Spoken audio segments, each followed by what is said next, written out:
Assalamualaikum warahmatullahi wabarakatuh. Eh, Selamat datang kembali di mata kuliah Bahasa Inggris bersama saya Muhammad Haikal. Kali ini kita sudah tiba di minggu keempat. Baik, saya segera share screen ya.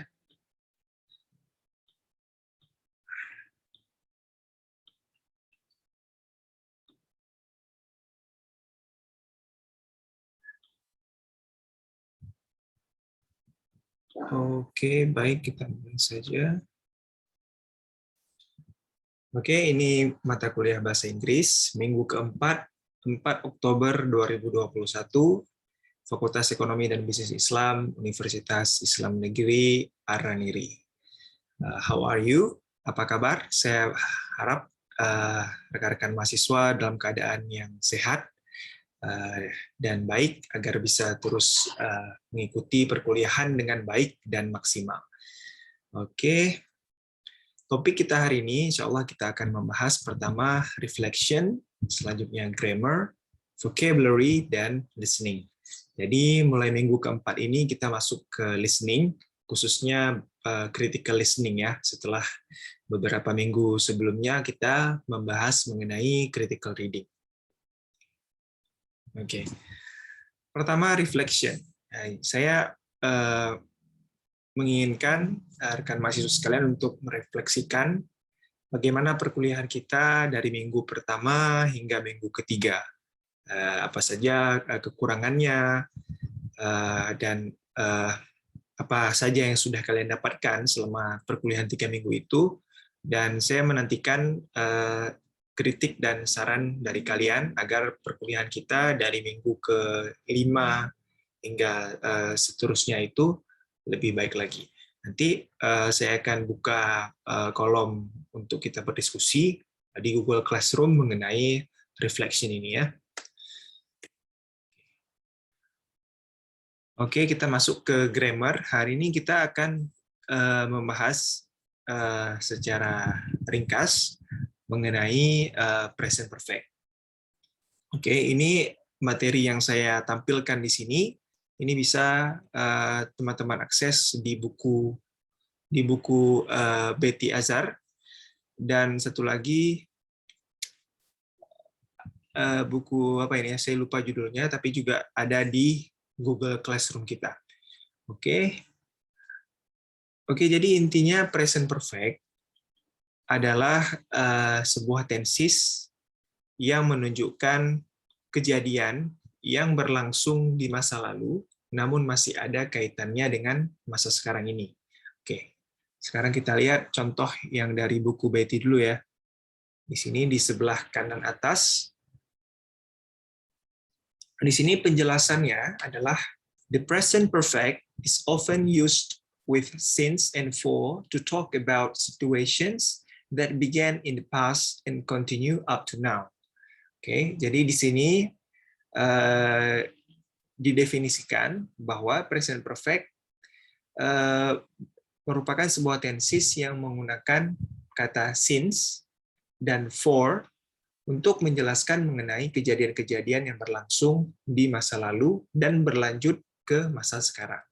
Contohnya, Mrs. Oh has been a teacher since 2002. Jadi, Nyonya Oh telah menjadi seorang guru sejak tahun 2002. Oke, ini ingat ya, ini bacanya kalau tulisannya MRS adalah Mrs. Ini ini mungkin nama apanya? Nama keluarganya ya. Jadi ketika dibilang Mrs. itu biasanya merujuk ke nama keluarganya.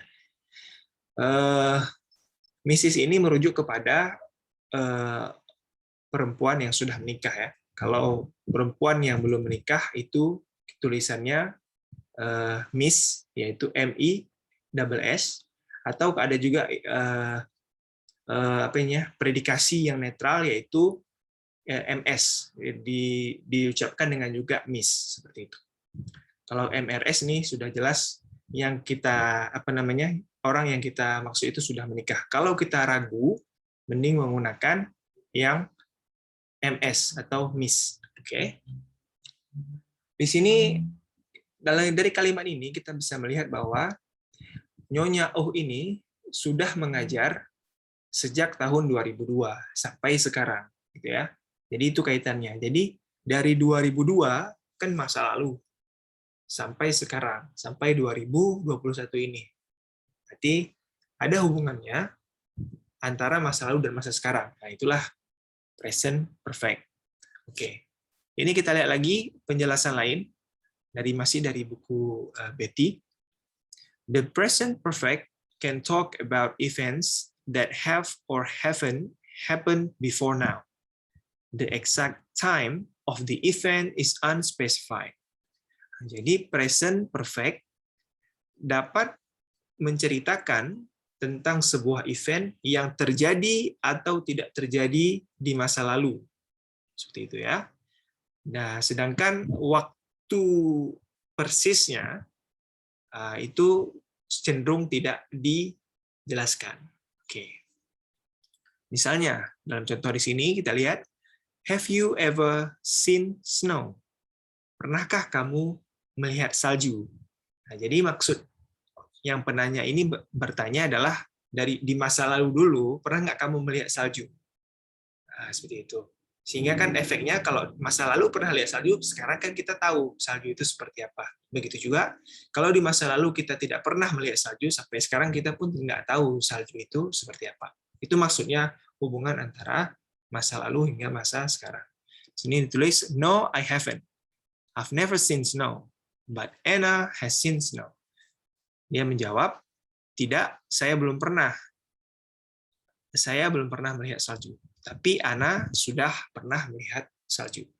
Itu. Oke. Kemudian penjelasan lainnya di buku Betty di sini juga ada use of the present perfect with just or recently emphasizes that an action was recently completed. Oke. Jadi penggunaan present perfect juga dapat dilakukan pada sebuah kejadian yang baru saja selesai terjadi. Otomatis selesai terjadi di masa lalu ya, baru aja terjadi dan masih ada hubungannya dengan masa sekarang. Misalnya, contohnya di sini, Sarah has recently finished her work. Sarah baru saja menyelesaikan pekerjaannya. Oke. Di sini di sebelah kiri yang saya tunjuk ini ada kata just, artinya ada just-nya ini di sebelah kiri di bagian belakang ya, artinya pekerjaan si Sarah ini dimulainya itu pada masa lalu dan juga berakhir baru-baru saja pada masa lalu, seperti itu ya. Jadi intinya sebuah kerjaan yang baru aja selesai itu kita bisa menggunakan present perfect. Oke, selanjutnya satu lagi. The present perfect can also express an event that has occurred repeatedly from a point in the past up to the present time. The event may happen again. Oke. Jadi, present perfect dapat juga merujuk ke sebuah kejadian yang berlangsung berulang-ulang dari sebuah waktu di masa lalu hingga sekarang. Oke, jadi maksudnya di sini kita lihat di sebelah kiri ini sebuah kejadian yang berlanjutnya itu berkali-kali dari masa lalu. Nah, masa lalunya kapan itu bisa kapan aja, bisa 10 tahun yang lalu, 5 tahun yang lalu. Intinya adalah kejadian tersebut terus berlanjut hingga sekarang. Nah, jadi poinnya adalah masa lalu hingga sekarang. Oke, contohnya, we have had 3 tests so far this term. Oke, kami sudah mendapatkan atau sudah melakukan 3 tes di sepanjang semester ini. Seperti itu ya. Term ini ya bisa diartikan juga sebagai semester di sini atau dalam rangkaian waktu yang merujuk sebuah rangkaian waktu ya. Misalnya kalau kita artikan di di konteks sehari-hari, misalnya kalian sampai sekarang itu sudah 3 minggu mempelajari bahasa Inggris. Gitu ya. Jadi misalnya kita buat kalimat we have studied English for 3 weeks. Nah, jadi kalian sudah mempelajari bahasa Inggris selama 3 minggu sampai sekarang. Itu kita menggunakan present perfect. Nah, mengenai apa namanya komponen kalimatnya ini seperti biasa ya. Saya yakin kalian sudah belajar. Ini kita ingatkan sedikit. Jadi dimulai dari subjek. Subjeknya ya bisa apa aja, bisa I, bisa we, atau di sini misalnya dicontohkan Rita atau Sarah. Nah, subjek ini harus diikuti oleh have atau has. Ya, have tentu saja subjeknya adalah I, you, we, they. Sedangkan has itu biasanya orang ketiga tunggal, yaitu she, he, it. Atau ya selain she, tentu saja misalnya dipakai subjek book, tree, a dog, seperti itu memakai has. Dan kemudian diikuti oleh participle, yaitu verb 3. Ya. Oke. Di sini lagi satu contoh dari buku. Kita melihat ada percakapan. Oke. Jadi satu orang ngomong, so have you worked in a team before? Jadi apakah kamu pernah bekerja dalam sebuah tim sebelumnya? Oke, dijawab oleh orang lain. I have worked in a few different teams. Saya sudah pernah bekerja dalam beberapa tim yang berbeda. Seperti itu ya. Ini tentu saja pertanyaan pertama maksudnya adalah di masa lalu, apakah kamu pernah bekerja di dalam tim? Dan jawabannya adalah saya pernah bekerja di masa lalu dalam beberapa tim. Seperti itu ya. Itu maksudnya maknanya, makna dari pertanyaan dan jawabannya itu. Oke, kalian silakan perdalam lagi mengenai present perfect ini dengan mengerjakan berbagai macam latihan yang sudah ada di buku yang sudah saya unggah di Google Classroom. Oke, kita lanjutkan materi kita. Oke, ini kita akan melihat beberapa vocabulary mengenai work and business idioms. Nanti vocabulary yang nggak kita bahas di sini, kalian mohon pelajari sendiri di rumah atau di kampus bersama teman-teman ya. Oke, ini kita pilih saja. Oke, pertama ini ada idiom win-win situation. Oke, win-win situation. Ini adalah maksudnya a situation with no negative outcome.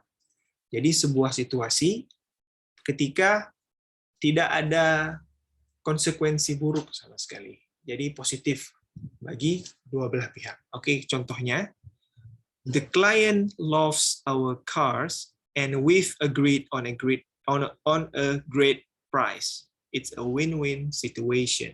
Oke, jadi klien mereka ini menyukai mobilnya dan ya perusahaan ini, orang-orang di perusahaan ini apa namanya? Oh sorry, saya koreksi.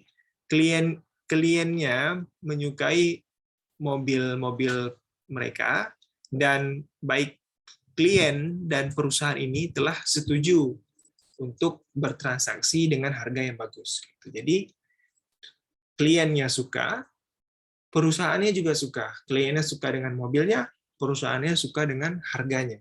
Jadi situasi ini disebut win-win situation. Oke. Kemudian selanjutnya kita lihat lagi.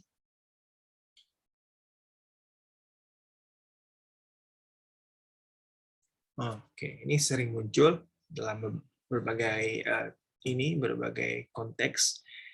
In a nutshell. Oke, in a nutshell ini maksudnya adalah simply and quickly. Oke, secara sederhana dan secara cepat. Contohnya, I'm so busy today. I'm so busy today. Please tell me the facts in a nutshell. Oke, saya sangat sibuk hari ini. Tolong jelaskan kepada saya fakta-faktanya dengan simple atau dengan sederhana atau dengan cepat. Oke, in a nutshell. Oke, kemudian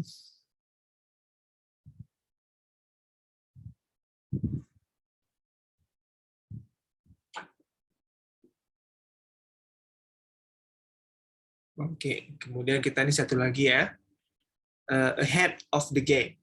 Oke, apa arti idiom ini adalah ahead of your competitors in a certain field.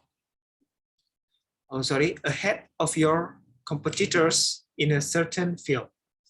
Jadi ahead of the game ini, nah di sini contoh kalimatnya adalah we're really ahead of the game with these great new products. Oke, jadi ketika dikatakan ahead of the game, ini artinya kita, misalnya contohnya perusahaan sudah selangkah lebih maju. Oke, misalnya kalian sudah, ketika kita misalnya belajarnya misalnya sampai di kelas belajar sampai present perfect, namun kalian rupanya sudah sampai past perfect, itu kalian ahead of the game dari mahasiswa lain. Kalian selangkah di depan atau lebih maju dari mahasiswa lain. Oke, demikian sedikit dari pembahasan vocabulary. Yang lain silakan kalian baca-baca lagi di buku. Oke, selanjutnya. Oke, kita masuk ke topik utama kita, yaitu listening. Ya, listening adalah mendengarkan, tentu saja. Dan di sini saya menggambarkan beberapa komponen utama yang membentuk kemampuan kita dalam melakukan listening. Oke, yang pertama adalah vocabulary, selanjutnya grammar, selanjutnya practice, dan yang terakhir experience. Oke. Nah, jadi coba kalian bayangkan sebuah kondisi ketika kalian menonton film berbahasa Inggris, atau kalian mendengar native speaker berbicara dalam bahasa Inggris. Kemungkinannya ada dua. Pertama, kalian mengetahui dan memahami apa yang dikatakan. Lalu kemungkinan kedua adalah kalian merasa apa yang dikatakan tuh nggak ada maknanya sama sekali. Seperti mungkin pembicaraan yang apa sih kayak itu, maksudnya maknanya nggak ada. Seperti kumur-kumur atau seperti ya semacam itulah. Yang pertama terjadi ketika kalian mengetahui dan memahami adalah karena kalian memiliki vocabulary atau kosakata dalam bahasa Inggris yang sudah kalian tahu dan pahami, dan orang yang si native speaker itu juga membicarakan hal yang sama yang kalian ketahui itu. Kayak kalian tahu. Jadi kalian sudah menghafal sekian ratus vocabulary. Ketika vocabulary itu diucapkan oleh native speaker, maka kalian langsung tahu. Nah, sebaliknya, jika vocabulary-nya terbatas, kosakatanya terbatas, itu kalian merasa pembicara itu ngomongnya kumur-kumur, atau mereka ngomong bahasa yang kalian nggak mengerti sama sekali. Nah, itu juga mirip dengan kondisi real di kehidupan sehari-hari, bukan hanya dalam bahasa Inggris. Misalnya kalian di sini tinggal di Banda Aceh, oke, di sebuah perkampungan yang kebanyakan penduduknya berbahasa Aceh. Sementara mungkin kalian lebih jago bahasa Indonesia. Oke. Jadi ketika penduduk itu ngomong, ya kalian nggak tahu. Kalian nggak tahu apa yang dibicarain. Karena apa? Karena salah satunya adalah kalian memiliki vocabulary yang terbatas atau bahkan tidak memiliki vocabulary sama sekali dengan bahasa tersebut, gitu ya. Selanjutnya mengenai grammar kan tata bahasa ya, tata bahasa, peraturan-peraturan hukum-hukum dalam berbahasa. Oke, ini juga sangat penting dalam membentuk listening. Maka ketika kalian tahu sebuah vocabulary dan kalian tahu grammar, kalian tahu cara memakainya, nah ini akan membentuk sebuah konsep yang rapi di pikiran kalian ketika kalian mendengarkan bahasa seperti itu ya. Kemudian tentu saja vocabulary dan grammar ini sangat didukung juga oleh practice. Practice, kalian mendengarkan materi-materi berbahasa Inggris setiap hari, meningkatkan exposure bahasa Inggris dalam kehidupan kalian, ini tentu saja juga pengaruhnya sangat besar. dalam meningkatkan kemampuan listening. Dan yang terakhir adalah experience. Experience ini adalah maksudnya seberapa banyak sih kalian bersinggungan atau bersentuhan dengan komunikasi dalam bahasa Inggris. Ya, ini mungkin kalau kita tarik di kehidupan sehari-hari juga sama seperti contoh yang saya bilang tadi. Ketika berapa banyak sih dalam sehari-hari kalian berbicara dengan bahasa Indonesia? Misalnya selalu kalian bicarakan dengan bahasa Indonesia, tentu saja kemampuan mendengarkan kalian ketika orang ngomong bahasa Indonesia tentu sangat bagus, sempurna. Oke? Nah, begitu juga sebaliknya, mungkin misalnya di konteks bahasa daerah, seperti bahasa Aceh, bahasa Gayo misalnya. Kalian mungkin tidak sering berbicara bahasa-bahasa tersebut yang berakibat ya kemampuan kalian dalam mendengarkan dalam bahasa itu juga menjadi kurang. Nah, komponen-komponen ini kita kadang-kadang memiliki salah satunya lebih banyak ya daripada yang lainnya. Oke, misalnya kalian memiliki experience yang banyak dengan suatu bahasa. Katakanlah bahasa kalian orang yang berbahasa Indonesia, tapi kalian tinggal di tempat yang misalnya berbahasa Gayo seperti itu ya. Namun kalian setiap hari mendengar orang berbahasa Gayo. Nah, tapi ketika kalian tidak mendukung diri kalian dengan menguasai kosakata, grammar, dan latihan dalam bahasa Gayo, pengalaman tersebut tidak berdampak banyak kepada kemampuan kalian dalam berkomunikasi dalam bahasa tersebut. Oke, nah, jadi makanya saya buat ini empat komponen ini adalah pendukung utama dari sebuah skill, termasuk listening ini: vocabulary, grammar, practice, dan experience. Oke, jadi kalian ketika ingin meningkatkan kemampuan listening, tingkatkanlah juga perbendaharaan kosakata, kemampuan grammar, intensitas latihan atau practice, oke, dan juga tentu saja memenuhi aktivitas sehari-hari kalian dengan experience atau pengalaman dalam berbahasa asing itu sendiri. Oke. Selanjutnya, oke. Kemudian tentu saja ketika kalian sudah mendengarkan, mungkin kalau ingat-ingat pelajaran kita di di minggu-minggu awal adalah pengetahuan kita terhadap sebuah konsep termasuk bahasa tentu adalah pengetahuan yang mendasar. Kemudian kita ingin meningkatkan lagi kemampuan itu, yaitu menjadi critical listening. Seperti halnya minggu lalu kita belajar critical reading. Oke, tentu saja dengan melakukan analisis, evaluasi, dan kreasi. Oke. Nah, di sini juga kita ingatkan lagi, analyze itu to study or examine something in detail in order to discover more about it. Oke, jadi analisis adalah mempelajari atau menganalisis sesuatu secara detail untuk mengetahui lebih dalam tentang hal tersebut. Sementara evaluasi adalah to judge the quality, importance, amount, or value of someone or something. Jadi untuk menilai kualitas, kepentingan, atau nilai dari sesuatu, ya. Oke, jadi analysis dan evaluation ini kita lakukan nanti ketika kalian mendengarkan listening dalam bahasa Inggris, kalian analisis, kalian evaluasi. Nah, jadi hasil analisis dan evaluasi ini jika diperlukan kalian gunakan untuk sebagai bahan informasi untuk menciptakan sesuatu yang baru atau creation seperti yang kita sebutkan sebelumnya, ya. Oke, baik, materinya untuk awal mengenai critical listening hanya ini saja. Berikut ini ada tugas untuk mahasiswa baik di unit 1 maupun unit 2. Namun tugas ini tidak dikumpulkan, ya. Ini mungkin bentuknya lebih ke latihan. Jadi nanti saya berikan instruksi di Google Classroom untuk menunjukkan partisipasi kalian Oke, setiap mahasiswa wajib mengomentari beberapa video sesuai unitnya langsung di Google Classroom. Oke. Untuk unit 1, judul videonya adalah Why Beef is the Worst Food for the Climate. Ini nanti saya akan bagikan link dari channel Fox dengan menggunakan V ya, karena ada juga Fox yang menggunakan F, itu channel yang sangat berbeda. Oke. Ini untuk unit pertama.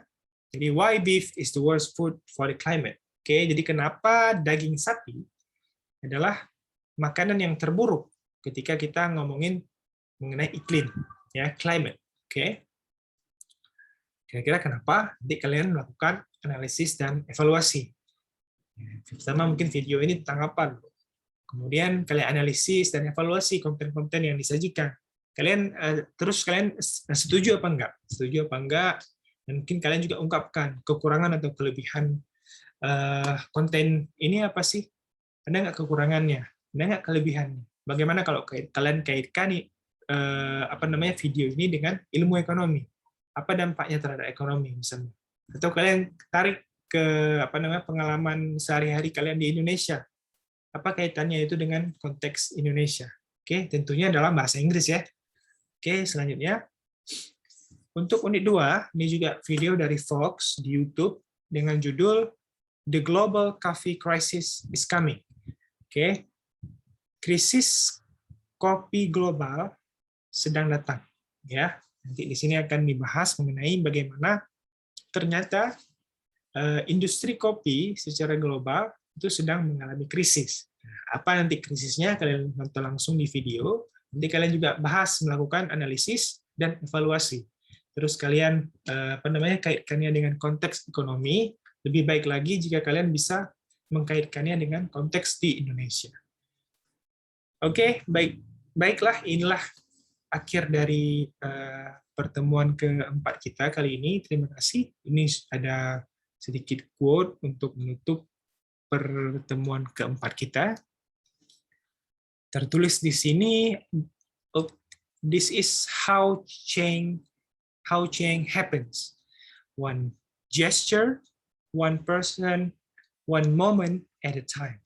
Nah, jadi maksudnya adalah perubahan itu terjadi pelan-pelan, ya, step by step, dari sebuah sikap, one gesture, one person, dari seseorang, one moment at a time. Jadi dari suatu waktu. Jadi perubahan itu terjadi pelan-pelan dari satu sikap, dari satu orang, dan dari satu waktu.